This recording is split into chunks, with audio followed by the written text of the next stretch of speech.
तो आज हम देखेंगे मिथुन लगन के 12वें भाव में अगर आपका कोई भी ग्रह अस्त हो रहा हो सूर्य के द्वारा तो इसका कैसा प्रभाव देखने को मिल सकता है। यहाँ पे देखिए 12वां भाव आपका इस तरीके से आपके चार्ट में और सूर्य आपका हो सकता है कि 11th हाउस में बैठा हो या 12वें भाव में ही बैठा हो या फिर लगन में बैठा हो। तो आपका जो अस्त ग्रह है वो होना चाहिए 12वें भाव में। तो हम सबसे पहले यहाँ देखेंगे शनि को लेंगे, उसके बाद बाकी ग्रहों के बारे में भी बात करेंगे विस्तार से। तो सबसे पहले अगर हम देखें शनि अगर आपका सूर्य के द्वारा अस्त हो रहा तो सूर्य यहाँ आपकी कुंडली में थर्ड लॉर्ड है और थर्ड लॉर्ड होके 12वें भाव में आ रहे हैं। इसके अलावा आपका जो शनि है वो आपकी कुंडली में अष्टमेश और नौवें घर के स्वामी आपके 12वें भाव में अगर शनि अस्त हो जाता है तो आपको विदेश में ज्यादा मौके मिल सकते हैं काम करने के। आपका कार्य क्षेत्र विदेश से संबंधित हो सकता है, इवन आप फॉरेन में सेटल भी हो सकते हो। साथ ही इस कंडीशन में आपका विदेश में ज़्यादा भाग्य साथ देगा और इस कंडीशन में कभी-कभी आपको विदेश से ज़्यादा पैसा आने के, धन कमाने के चांसेस बनेंगे और विदेश में ही आपका लंबे समय तक सेटलमेंट हो सकता है।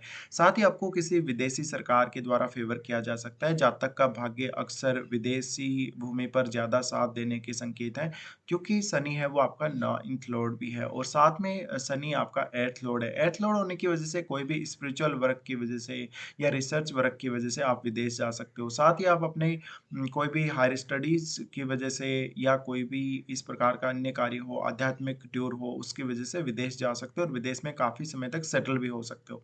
बट यहाँ पर शनि का होना कुछ हद तक आपको कंजूस बना सकता है पैसे के मामले में। शनि अस्त हो तो निश्चित ही जातक बहुत मेहनती होगा, लेकिन उसको उतना ज़्यादा हार्ड वर्क करने की ज़रूरत नहीं रहेगी। कभी-कभी जातक को सक्सेस जल्दी मिल जाएगी, बहुत ज़्यादा लाइफ में डिले नहीं होगा, देरी नहीं होगी और जातक बहुत ही अच्छा होगा, काफ़ी मेहनती होगा वो।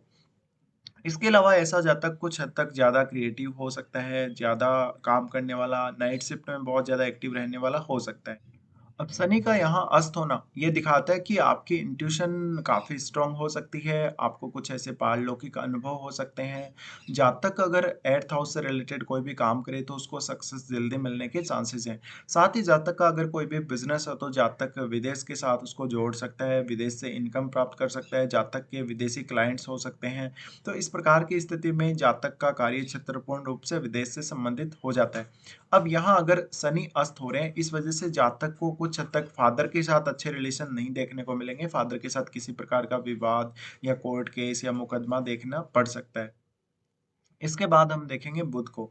बुध अगर सूर्य के द्वारा अस्त हो रहे हो, तो निश्चित रूप से बुध आपको काफ़ी प्रभावित करेंगे, क्योंकि बुध आपके लग्नेश और 4th लॉर्ड है। अब बुध अगर अस्त हो रहे हैं, तो निश्चित रूप से आप में क्रिएटिविटी बहुत ज़्यादा होगी, आप लेकिन कभी-कभी ज़्यादा गलत बोल देंगे या आपके अंदर एनर्जी बहुत ज़्यादा रहेगी। तो हो सकता है आप अभी भी विदेश में सेटल हो सकते हैं, लेकिन क्रिएटिव बहुत ज़्यादा होंगे, किसी भी काम को करने में एनालिसिस ज़्यादा करेंगे और आप में बुद्धिमत्ता काफ़ी ज़्यादा होगी, आत्मविश्वास बहुत ज़्यादा होगा, बट पिता के साथ फिर भी आपके मतभेद रह सकते हैं। देखा जाए तो इस कंडीशन में जातक विदेश में ज़्यादा सफल हो सकता है, उसको विदेश से पैसा आने और उसको विदेश में सुख मिलने के चांसेस बढ़ जाते हैं। ऐसी कंडीशन में जातक अपने स्टडी पर्पज़ के लिए भी विदेश जा सकता है। साथ ही ये दिखाता है, बुध का अस्त होना ये दिखाता है कि कहीं न कहीं आपको गर्मी से परेशानी हो सकती है, आपको रात्रि को बहुत लंबे समय तक नींद नहीं आना, रात्रि को बहुत ज़्यादा एक्टिव रहना काम करने को लेके। साथ ही जातक बहुत ज़्यादा ट्रैवल करेगा, अपनी लाइफ में बहुत ही ज़्यादा ट्रैवल करेगा, छोटा डिस्टेंस का ट्रैवल और लंबा डिस्टेंस का ट्रैवल जातक काफ़ी ज़्यादा करेगा। इसी तरीके से जातक अपने कार्य क्षेत्र में आने वाली समस्याओं को बहुत ज़्यादा अच्छे से सुलझाने वाला हो सकता है।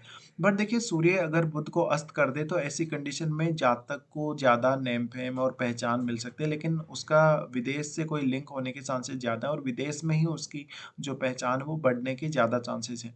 साथ ही जातक को सरकार के द्वारा कुछ परेशानियों का सामना अक्सर करना पड़ सकता है और पिता की सेहत से जुड़ी हुई समस्याएँ आ सकती हैं। इसके बाद हम लेंगे मंगल को। मंगल अगर आपका सूर्य के द्वारा अस्त हो, तो मंगल आपकी कुंडली में छठे घर का स्वामी है और मंगल आपकी कुंडली में 11th लॉर्ड भी है। इस वजह से यहाँ मंगल का अस्त होना मंगल का पावर को बढ़ाएगा। इस वजह से जातक को बहुत ज़्यादा पैसा खर्च करने पड़ सकते हैं। जातक अपने डेली लाइफ में काफ़ी ज़्यादा एक्टिव होगा, जातक काफ़ी स्ट्रगल भी करेगा स्टार्टिंग में अपनी लाइफ में, लेकिन आगे चलकर उसकी स्थिति काफ़ी अच्छी हो जाएगी। ऐसा जातक हमेशा ही अपने शत्रुओं पर विजय पाएगा, हालाँकि उसको संघर्षों से गुजरना गुजरना पड़ेगा, उसको कोर्ट केस, मुकदमों इन सब से गुजरना पड़ेगा, वाद-विवाद से गुजरना पड़ेगा, लेकिन अंततः जातक विजयी होगा। साथ ही ऐसा जातक अपने शत्रुओं को पराजित करने में बहुत अहम भूमिका निभाएगा। ऐसा जातक थोड़ा क्रूर टाइप का हो सकता है, जातक के अपने पार्टनर से भी रिलेशन बिगड़ने के चांसेस बन जाते हैं। जातक कहीं भी संतुष्ट नहीं होगा, भले ही वो विदेश जाए या अपने देश में रहे, जातक को संतुष्टि नहीं होगी। इवन जातक अपने रिलेशंस में काफ़ी कुछ एक्सपेक्ट करेगा और ऐसा जातक अपने भाइयों से भी परेशान हो सकता है। साथ ही ऐसे जातक को कुछ प्रॉपर्टी में फ्रॉड या प्रॉपर्टी में लॉस का सामना करना पड़ सकता है अगर वो अपने देश में प्रॉपर्टी खरीद रहा हो।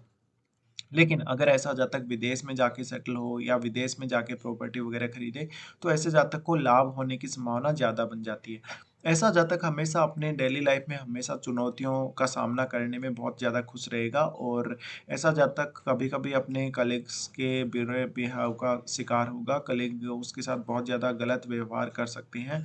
जातक को अपने बॉस से भी परेशानी हो सकती है काफ़ी ज़्यादा। इसके बाद यहाँ पर हम देखेंगे बृहस्पति को। अगर बृहस्पति आपका सूर्य के द्वारा अस्त हो रहा है, तो बृहस्पति के अस्त होने की वजह से आप सडनली अपनी मैरिज के बाद विदेश जाकर सेटल होने वाले हैं या फिर आपकी लाइफ में एक करियर पर्पज़ इम्पोर्टेंट हो जाएगा। जातक का जो जीवन साथी होगा उसके लिए भी और जातक के खुद के लिए भी। साथ ही आध्यात्मिक यात्रा हो सकती है, आध्यात्मिक टूर हो सकता है। जातक अपने विशेष रूप से अपने कार्य के पर्पज़ से या अपने कोई किसी भी बिज़नेस पर्पज़ से जातक विदेश जाएगा और विदेश में सेटल होगा। जातक में आध्यात्मिक प्रवृत्ति का ज़्यादा विकास होगा, जातक बहुत ज़्यादा इंट्यूशन वाला हो सकता है, जातक बहुत स्ट्रॉन्ग हो सकता है, लेकिन कभी-कभी वो गलत डिसीज़न ले लेगा और उसको काफ़ी मानसिक तनाव भी रहेगा। ऐसे जातक को लीवर से संबंधित प्रॉब्लम्स आ सकती हैं, जातक को बहुत ज़्यादा भगवान का साथ मिलेगा, अगर वो कोई पूजा-पाठ करे अच्छे से या ध्यान साधना करे तो जातक को रिज़ल्ट बहुत अच्छे मिलते हैं। साथ ही ऐसा जातक फ्यूचर की होने वाली घटनाओं के बारे में बहुत जल्दी अंदाज़ा लगा लेगा। ऐसे जातक को फाइनेंशियल इश्यूज़ आएँगे ज़्यादातर। साथ ही पार्टनर का स्वास्थ्य खराब होना, पार्टनर आपका काफ़ी डोमिनेटिंग होना और पार्टनर के साथ रिश्तों में काफ़ी परेशानियाँ देखने को मिल सकती हैं। सूर्य के यहाँ पे होने की वजह से बृहस्पति जब इनके साथ अस्त होंगे, तो ऐसी कंडीशन में बृहस्पति की पावर बहुत ज़्यादा बढ़ जाती है। बृहस्पति एक अग्नि तत्व ग्रह है, इस केस में बृहस्पति का पावर आपको निश्चित ही बढ़ता हुआ देखने को मिलेगा। तो हो सकता है कि जीवन साथी की सेहत खराब हो, जीवन साथी की जो हेल्थ है वो काफ़ी ज़्यादा बिगड़ सकती है, जीवन साथी काफ़ी उग्र हो सकता है, ये सब देखने को मिल सकते हैं।